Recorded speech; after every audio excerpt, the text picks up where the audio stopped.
ধরেন ধরেন। তারপরে উনি আমাকে বলছে তুমি আমাকে দেখবা আমি তোমাকে দেখবো। আমি কই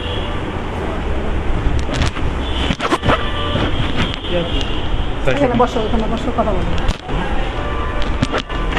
আপনার বাড়ি কোথায়?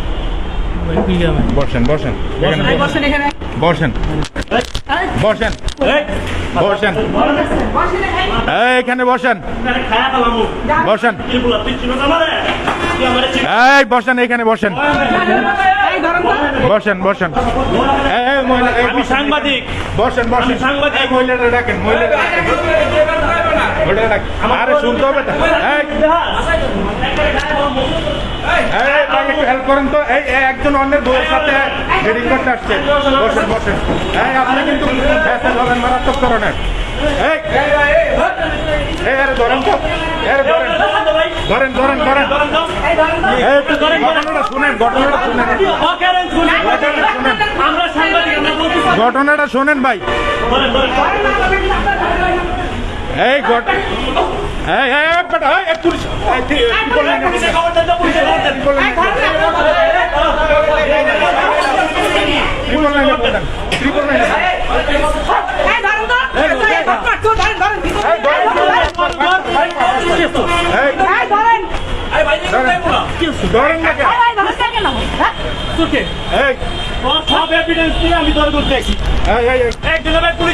ভাই ধরেন, সে অন্যের বউ নিয়ে এখানে সবাই হেল্প করুন।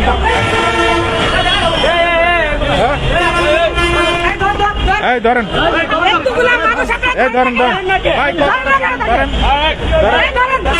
ধরেন ধরেন ধরেন।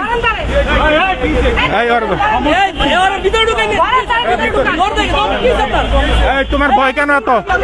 ধরেন ধরেন ধরেন ধরেন ধরেন।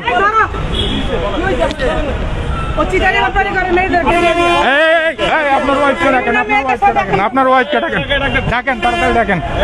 ভাই ঘটনাটা একটু শোনেন, সবার সাথে একটা মানবিক দৃষ্টিকোণ।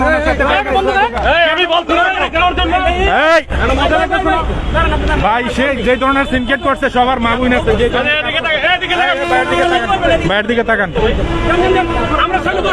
বাইরের দিকে তাকান।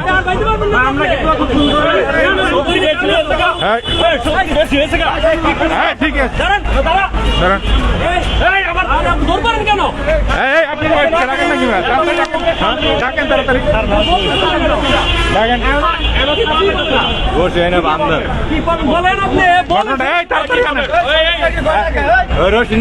তাড়াতাড়ি আনেন। সে গার্মেন্টসের বলে মালিক, চাকরির জন্য একজন বলে গার্মেন্টসের মালিক। ওই ওনার ওয়াইফের চাকরির কথা বললে বিভিন্ন খারাপ প্রলোভন দেখে উদলি নিয়ে আসছে। ওর জামাই সব এভিডেন্স রাখা ওরা ধরার জন্য আসছে। হ্যাঁ ওয়াইফ আছে। তাড়াতাড়ি আনেন না। কি করছে ভাই? আমি তো ভাই শুনতে জানতেছেন। দাঁড়ান, ঘটনাটা দাঁড়ান। কি জঘন্য ধরনের ঘটনা। সে একজন গার্মেন্টসের বলে মালিক, ঠিক আছে? আমার তো এখানকার একজন সাংবাদিক। সাংবাদিক না, নিউজটা শোনার পরে আপনি অবাক হয়ে যাবেন যে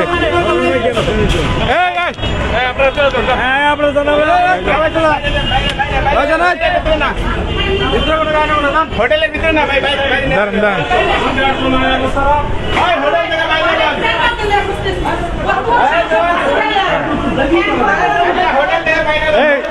আপনার ওয়াইফ তো নিয়ে তো বলেন না কেন? হ্যাঁ ঠিক আছে,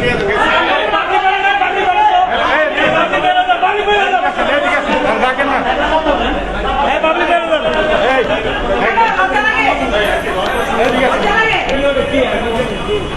এক মাসে দেখেন না কেন? আপনি আপনি পলানের চেষ্টা করেন কেন? পলান কেন? গেঞ্জি রাখো না, গেঞ্জি রাখো।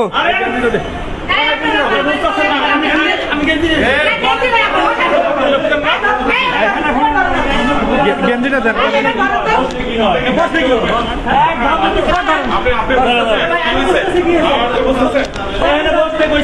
বসেন বসেন বসেন বসেন বসেন বসেন বসেন।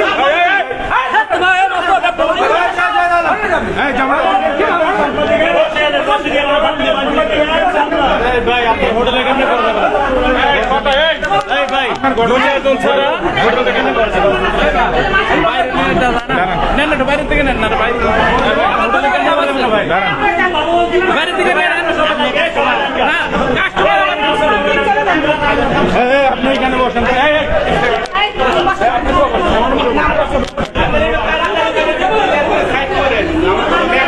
বসেন বসেন এই যান সবাই চলে যান আপনারা সবাই চলে যান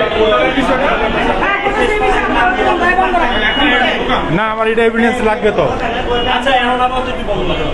সাক্ষ্য প্রমাণটা আমি দিব, পরে দিব সাক্ষ্য প্রমাণটা। না সাক্ষ্য প্রমাণটা এখানে জিনিসটা জানবো আচ্ছা জান, বলেন ওকে বলেন। আচ্ছা আপনার সাথে কি হয়েছিল বলেন তো আমি ওনার অফিসে চাকরির জন্য গেছিলাম, হ্যাঁ। যাওয়ার পরে উনি আমাকে বলছে তুমি আমাকে দেখবা আমি তোমাকে দেখবো। হ্যাঁ। আমি কই কি বিষয়ে দেখবো, কই তুমি আসো আমার সাথে দেখা করো। তারপরে উনি আমাকে অন্য জায়গায় নিয়ে যেতে চাইছিল। পরে আমি বলছিলাম আমার হাজবেন্ড বাসায় আছে, আমি অন্য কোথাও যাইতে পারবো না। হ্যাঁ, হ্যাঁ। পরে আমাকে এখানে নিয়ে এসছে। সে কি আপনাকে প্রথমে চাকরির জন্য আসছিলেন? জি, জি। চাকরির কথা বলে আপনাকে কি বলছে যে আপনি আমাকে দেখবেন, পরে আপনাকে দেখবো, হ্যাঁ। পরে আপনি কি বলছেন? আমি বলছি আমি তো ম্যারিড পারসন, আমার হাজবেন্ড আছে। কই হাজবেন্ড আছে সমস্যা না, তুমি আমাকে একটু দেখবা, পার্সোনালি আমি তোমাকে দেখবো, চাকরি নিয়ে কোনো চিন্তা করা লাগবে না, আমার রেকর্ড আছে ফোনে। আচ্ছা পরে আপনাকে কুমত অফার দেয় তাই না? অফার দেওয়ার পরে আপনি কি বলছেন? আপনার স্বামীকে ইনফর্ম করছেন? জি আমি ওনাকে জানাইছি। জানানোর পরে আপনি আপনি কি বলছেন জানানোর পরে? আমি ওরা বলছি যে আমি তো আর চিনি না সে কে, ঠিক আছে নিয়ে আসো, ঠিক আছে আমি ওর আইনের সাহায্য নেবো, কারণ সে যেহেতু এরকম ধরনের খারাপ কাজকর্ম করে সেটা আমি সবার সামনে তুলে ধরতে চাই। আচ্ছা আপনি কোন গার্মেন্টসের মালিক? কোন গার্মেন্টসের মালিক ভাই? আপনি কোন গার্মেন্টসের মালিক? আপনি অন্যজনের বউকে এভাবে কুমন্ত্রণ, আপনি একটু গার্মেন্টস ব্যবসায়ী হয়ে কিভাবে এই কাজ করেন? হ্যাঁ পরে আপনি কি আপনার স্বামীর সাথে শেয়ার করছেন বিষয়টা? শেয়ার করার পরে আপনি কি বলছেন? আপনি কি এই যে স্টেপটা নিলেন এটা কিভাবে? আমি কারণ ওনারা তো আমি চিনি না, ঠিক আছে চিনি না সেই হিসেবে আমি একজন সাংবাদিক, সেই হিসেবে আমার এটা দায়িত্ব যে সেটা সামনে তুলে ধরা। সে যেহেতু এরকম একটা ফ্যাক্টরির নামে এরকম অকারেন্স কাজকর্ম করে, সেটা আজকে আমার ওয়াইফের সাথে এটা হয়েছে, ভবিষ্যতে অন্য মানুষের সাথে এটা হইতে পারতো। ফ্যাক্টরির নাম কি? ফ্যাক্টরির নামটা আমি সঠিক জানি না, সেটা আমার একটা ছবি আছে, সেটা দেখলে বলতে পারবো। আপনি যখন আপনার সাথে এই ধরনের প্রস্তাব দিচ্ছে, দেওয়ার সাথে সাথে আপনার স্বামীকে ইনফর্ম করছেন। ইনফর্ম করার কারণে আপনি একটা অ্যাজ এ সাংবাদিক হিসেবে, সংবাদকর্মী হিসেবে আপনি চাচ্ছেন যে এই লোকটা হয়তো আরো অন্যান্য গার্মেন্টস ওয়ার্কারদের সাথে অনৈতিক সম্পর্ক গড়ে তোলে, তাই না? সেই ক্ষেত্রে তার একটা উচিত শিক্ষা হওয়া উচিত। সেই সুবাদে আপনি এই ধরনের স্টেপটা নিয়েছেন। এখন হাতে নাতে ধরলেন না? আপনি এর আগে ওনার সাথে দেখা করতেন? জি এই লোকের সাথে দেখা করতেন? জি ওনার অফিসে দেখা করতে বলছিল সন্ধ্যার সময়। জি জি ভাই আপনারা শুনছেন ঘটনাটা বিস্তারিত? একজন মানুষ সে যদি গার্মেন্টস ব্যবসা করে, ডেফিনেটলি তার কাছে চাকরির জন্য আসতেই পারে মানুষ, তাই না? এই জন্য মেয়েদের এই ধরনের হ্যাসেল করাটা আপনারা কি মনে করেন? এটা ঠিক না, এটা জঘন্য একটা অপরাধ হয়েছে। আচ্ছা